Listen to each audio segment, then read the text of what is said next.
بسم اللہ الرحمن الرحیم۔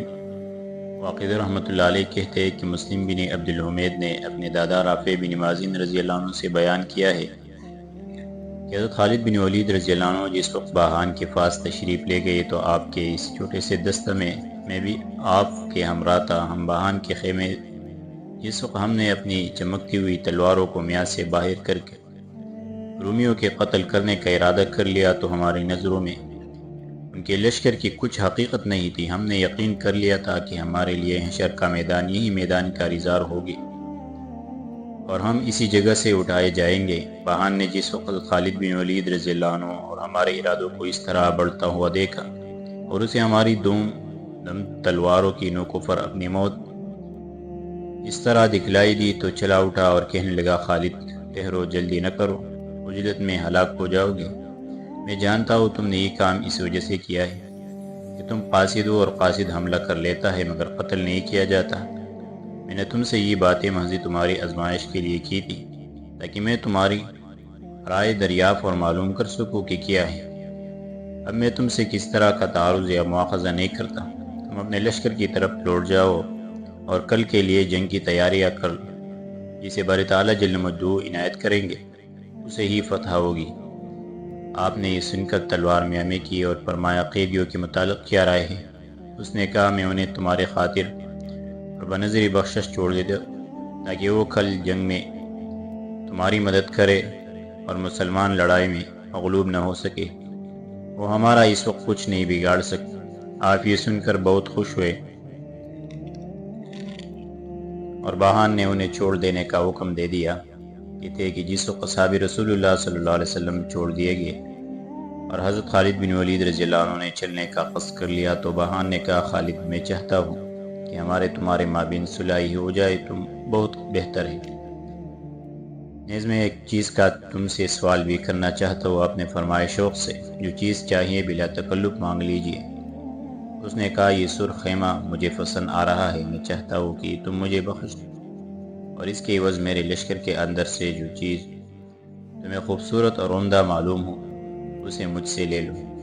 آپ نے فرمایا، واللہ تو نے ایک ایسی چیز جو میری ملکیت میں ہے مجھ سے مانگ کر مجھے بے حد خوش کیا ہے، میں تجھے نہایت خوشی کے ساتھ اسے دیتا ہوں اور اس کے بدلے میں کوئی چیز لینا نہیں چاہتا اور نہ مجھے کسی چیز کی ضرورت ہے۔ باہان نے کہا، تم نے بخشش انعام کر کے نہایت عمدہ کام کیا ہے، میں اس کا شکریہ ادا کرتا ہوں۔ آپ نے فرمایا، تو نے بھی ہمارے قیدیوں کو رہائی دے کر ہم پر احسان کیا ہے۔ اس کے بعد آپ اپنے گھوڑے کی طرف چلے اور آپ کے تمام ساتھی آپ کے چاروں طرف تھے۔ آپ کے سامنے آپ کا گھوڑا پیش کیا گیا، آپ اس پر سوار ہوئے، آپ کے ہمراہی بھی اپنے اپنے گھوڑوں پر سوار ہوئے۔ باہان نے اپنے حاجبوں اور مصاحبوں کو حکم دیا کہ وہ ان کو اس جگہ تک جو ان کے قبضہ میں ہے پہنچا آئے۔ چنانچہ ان کو وہاں تک پہنچا کر لوٹ آئے اور حضرت خالد بن ولید رضی اللہ عنہ اپنے لشکر کی طرف ان سے رخصت ہو کر چل پڑے۔ کہتے ہیں کہ حضرت خالد بن ولید رضی اللہ عنہ آپ کے تمام ساتھی حضرت عبیدہ بن جراح رضی اللہ عنہ کی خدمت میں پہنچے، آپ کو سلام کیا۔ مسلمان اپنے بھائیوں کی رہائی سے نہایت خوش ہوئے۔ حضرت خالد بن ولید رضی اللہ عنہ نے حضرت عبیدہ بن جراح رضی اللہ عنہ سے تمام قصہ بیان کیا اور کہا، صاحب منیر اور رسول اطہر صلی اللہ علیہ وسلم کے مالک کی قسم، باہان نے محض ہماری تلواروں سے ڈر کر ان کو چھوڑا ہے، ورنہ وہ ایسا نہیں تھا کہ ان کو چھوڑ دیتا۔ آپ نے تمام قصہ سن کر فرمایا، باہان نہایت ہوشیار اور مرد حکیم معلوم ہوتا ہے مگر شیطان اس کی عقل پر غالب ہو گیا ہے۔ اچھا، تم کس طرح اور قرارداد پر اس سے علیحدہ ہوئے؟ حضرت خالد بن ولید رضی اللہ عنہ نے کہا، لڑائی پر اور اس پر کہ جس چاہے باری تعالیٰ جل جلالہ فتح بخشے۔ حضرت عبیدہ بن جراح رضی اللہ عنہ نے یہ سن کر سردارانی لشکر کو جمع کیا اور بطور خطیب کے کھڑے ہو کر اللہ جل جلالہ کی تعریف کی، رسول اللہ صلی اللہ علیہ وسلم پر درود شریف بھیجا اور فرمایا کہ دشمن کا ارادہ کل صبح لڑائی کا ہے، اس لیے تیار ہو جاؤ اور اللہ جل جلالہ پر اعتماد رکھو۔ مسلمان نے یہ سن کر ساز و سامان درست کرنا شروع کیا۔ شہسواران اسلام نے ایک دوسرے کو جنگ کی ترغیب تحریص دی اور یہ ایک دوسرے کو آمادہ کرنے لگے۔ خالد بن ولید رضی اللہ عنہ اپنے لشکر اظہار کے پاس تشریف لے گئے اور فرمایا، مسلمانوں، یہ سمجھ لو کہ جن کافروں کو تم نے متعدد جگہ ہزیمت دی ہے انہوں نے اب اپنے تمام ملکوں اور شہروں سے جمعیت طلب کی ہے۔ ان کے لشکر میں گیا تھا، میں نے انہیں دیکھا کہ اگر وہ چینٹی دل کی طرح تمام میدان میں پھیلے پڑے ہیں، ساز و سامان بھی ان کے پاس بہت ہیں، مگر نہ ان کے دل ہے اور نہ ان کا کوئی معین و مددگار ہے، کیونکہ بار تعالیٰ جل مجدہ فرماتے ہیں ذالک بأن اللہ مولی الذین آمنوا وأن الکافرین لا مولی لهم۔ یہ اس واسطے ہے کہ ایمان والوں کے اللہ تبارک و تعالیٰ مالک و مددگار ہے اور کافروں کا کوئی مالک و مددگار نہیں۔ کل صبح یہ لڑائی قرار پائی ہیں اور ہمارے ان کے مابین یہی ایک جنگ فیصلہ کن جنگ ہوگی، تم چونکہ جواب مردی اور شدت کے اہل ہو، اس لیے تم اپنی اپنی رائے سے مجھے مطلع کرو، یہ تمہاری کیا رائے اور مرضی ہے، خداوند تعالیٰ جل مجدہ تم پر رحم فرمائے اور جزائے خیر عنایت کرے۔ انہوں نے کہا ایھا الامیر، جنگ تو ہماری خواہش اور عین تمنا ہے، اور اللہ جل جلالہ کے راستہ میں قربان ہو جانے اور اپنی جانوں کو پیش کر دینے سے بہتر اور کیا مسرت و شادمانی ہوگی۔ ہم انشاءاللہ العزیز حرب و ضرب اور نیزہ تلوار کا مقابلہ نہایت بے جگری کے ساتھ کریں گے، اور اس وقت تک احکم الحاکمین جو سب سے بہتر حاکم ہے کوئی فیصلہ نہ کر دے، اسی طرح برابر جان توڑ کوشش کرتے رہیں گے۔ حضرت عبیدہ بن جراح رضی اللہ عنہ یہ سن کر بہت خوش ہوئے اور فرمایا باری تعالیٰ تمہیں توفیق عنایت فرمائے، سامان حرب سے تیار ہو جاؤ۔ کہتے ہیں کہ ابھی رات گزرنے بھی نہیں پائی تھی کہ مسلمانوں نے خوشی خوشی اور جہاد کے شوق میں تمام ساز و سامان حرب تیار کر لیا اور لڑائی کی کیل کانٹے سے لیس ہو کر فراغت حاصل کر لی۔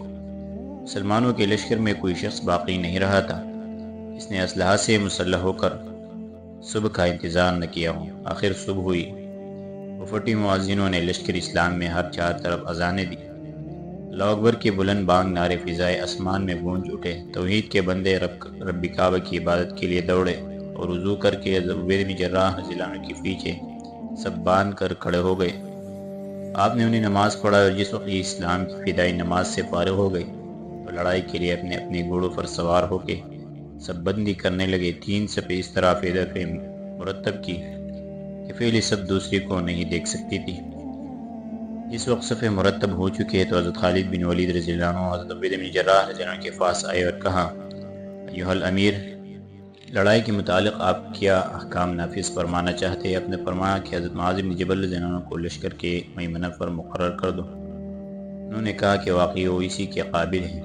اس کے بعد آپ نے حضرت معاذ بن جبل رضی اللہ عنہ سے فرمایا کہ تم میمنہ پر چلے جاؤ۔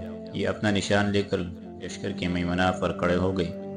اس کے بعد پھر آپ نے حضرت عبیدہ بن جراح رضی اللہ عنہ سے دریافت کیا کہ میسرہ پر کسے مقرر کرنا چاہتے ہیں؟ انہوں نے فرمایا کہ کنانہ بن مبارک کنان رضی اللہ عنہ کو، یا فرمایا عمرو بن مالک کرب زبیدی رضی اللہ عنہ کو، واللہ عالم۔ ان دونوں حضرات میں سے کون سے کے متعلق فرمایا، چنانچہ آپ نے انہیں میسرہ کی طرف روانہ کر دیا۔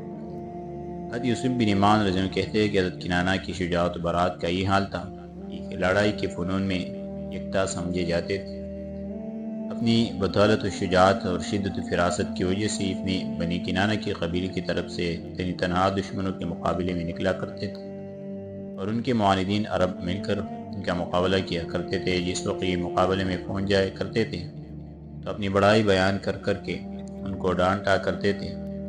دشمن تیز تیز گھوڑوں پر سوار ہو ان کی طرف بڑھتے رہتے اور یہ برابر مقابلہ کرتے ہوئے انہیں قتل کرتے رہتے تھے۔ اگر یہ ان پر کامیاب ہو گئے تو فول مراد، اور اگر دشمنوں کا غلبہ ہو جاتا تو یہ گھوڑے سے اتر کر ان کے سامنے تیز دوڑا کرتے تھے اور وہ گھوڑے سوار ان کی گردن کو بھی نہیں پہنچ سکتے۔